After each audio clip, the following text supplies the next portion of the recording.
Selamat pagi saudara sekalian, puji Tuhan.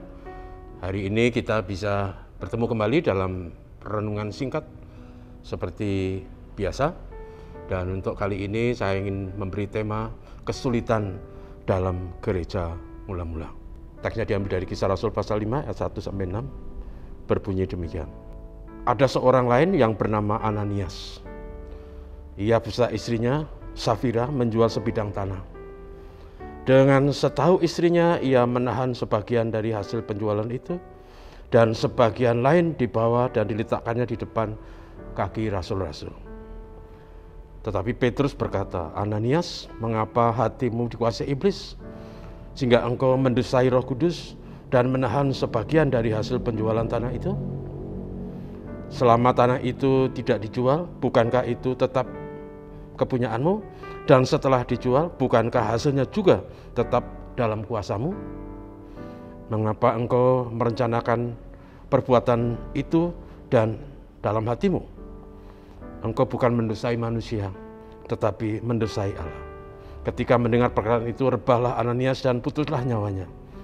Maka sangatlah ketakutan semua orang yang mendengar hal itu.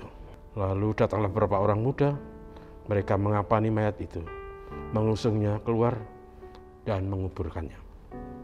Saudara sekalian, gereja mula-mula yang selalu saya katakan lahir pada hari raya Pentakosta, dalam Kisah Rasul itu dijelaskan hal-hal yang indah terjadi, perkara-perkara mulia terjadi. Dan salah satunya adalah komitmen orang-orang untuk mendukung pekerjaan Tuhan luar biasa, sampai ada yang menjual ladang dan uangnya dipersembahkan untuk mendukung pelayanan gereja itu. Orang-orang yang melakukan itu adalah sesungguhnya orang yang sangat mulia, yang citranya sangat bagus.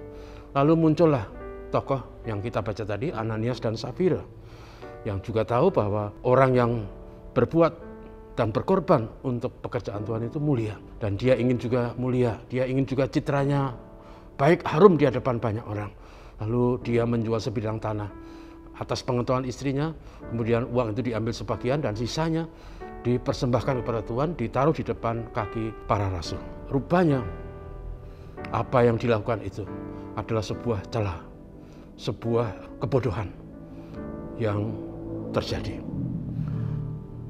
Pada waktu Petrus melihat uang itu, bertanyalah dia, apakah memang segitu uang yang kau dapat dari hasil penjualan tanah itu? Mengapa engkau membohongi Tuhan, mendesai Roh Kudus? Bukankah tanah itu sebelum dijual tetap menjadi milikmu, dan setelah dijual uangnya menjadi kuasamu, di tanganmu? Mendengar itu, robohlah Ananias dan putuslah nyawanya. Pertanyaannya, mengapa begitu keras Tuhan menghukum orang seperti ini? Saudaraku, yang namanya dosa adalah dosa. Kita selalu mengatakan upah dosa itu maut. Dan dalam gereja yang mengajarkan kejujuran, kebenaran, kekudusan, seharusnya bukan hanya diajarkan dan dipahami sebagai sebuah pemahaman, tetapi seharusnya firman Tuhan itu dipraktekkan. Dan Tuhan tidak izinkan gereja yang mula-mula, benih yang sedang bertumbuh itu rusak oleh karena ambisi, oleh karena pencitraan, oleh karena dosa yang dilakukan. Firman Tuhan mengatakan kebenaran meninggikan derajat bangsa, tapi dosa adalah noda bagi semua orang. Amsal 14 ayat 34. Saudaraku, Tuhan tidak izinkan noda dalam gereja yang mula-mula. Karena gereja mula-mula itu harus menjadi model, menjadi teladan, contoh yang baik untuk gereja di masa-masa yang akan datang. Kebenaran tidak hanya cukup diajarkan, tapi kebenaran harus dipraktekkan. Dan karena itu, saudaraku, belajar dari Ananias dan Safira, mari kita hati-hati. Sebagai orang percaya, mari kita hidup dalam kebenaran, meninggikan kebenaran, mengutamakan kejujuran. Mari jangan sampai ada dari kita gila hormat, gila pencitraan, dan lalu berbuat kebohongan. Itu noda di dalam gereja Tuhan.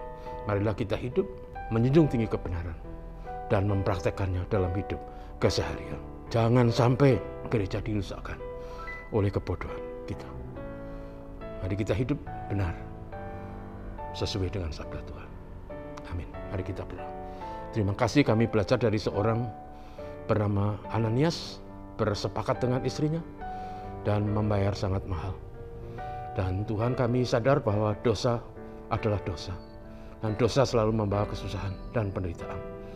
Karena itu Tuhan, kami rindu Engkau menolong kami, Roh Kudus, mampukan kami untuk kami hidup dalam kebenaran, kejujuran, kesetiaan, dan kekudusan. Menolong kami dalam segala tugas tanggung jawab sebagai warga gereja. Juga menolong gereja Tuhan dalam segala pergumulan dan keperluan, supaya gereja tetap hidup dan gereja tetap bisa melakukan fungsi dan perannya di tengah dunia yang gelap ini. Tuhan memberkati kami semua hari ini. Tuhan, terima kasih menolong kami semua supaya kami bisa melakukan hal-hal yang baik bagi sesama. Ini doa kami dalam nama Yesus. Amin. Selamat pagi, saudara.